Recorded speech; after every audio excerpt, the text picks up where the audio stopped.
So since Madison College is the largest owner in the world of pod duos, I wanted to get your kind of take on like why, what problems are they solving for you? When the college first started, there were really no areas for students to sit at all. Okay. As I started remodeling areas and being able to sprinkle in different areas for students to have space outside of the classroom to create that sense of community and involvement and engagement, that's kind of where the pod duos came into play. It's great because it gives them a little bit of privacy, yet it's still open, and they can be engaged or not engaged with people passing by. Yeah, okay.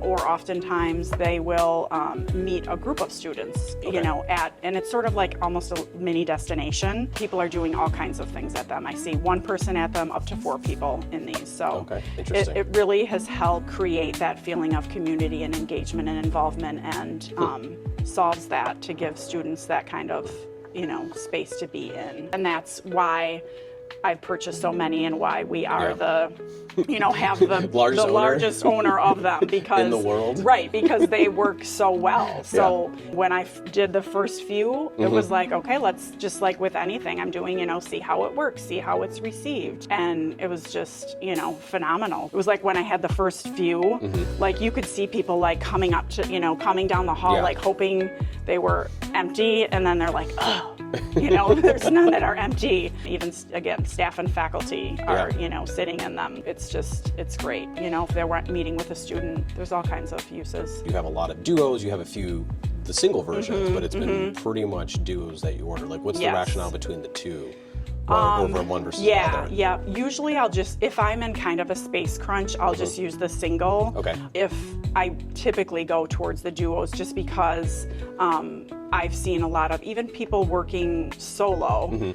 It just gives them like space to spread out. They might put their backpack on the other side if they feel like, you know, even though there's great space over here to tuck that kind of stuff. But if they are a person that kind of wants to spread out, they can take it, you know, use all of it. And if they want to work with someone else, like, you know, there's one people, you know, 2 people working together. So it's interesting to hear you say that, because I've also noticed something similar where you have a mix in the same room. You know, the duo doesn't take up that much more than the single. Right. And it doesn't cost like twice as much more. So I always advocate for people, if they're not sure between the two, it's like the duo has this added benefit. Like if it's a single, it's not a quite completely lost seat, but then you have this added flexibility of the additional seat. Exactly. So if you can give up a little bit of the square footage, it seems to be a better like bang for buck. Have you found that to be true? Yeah, definitely.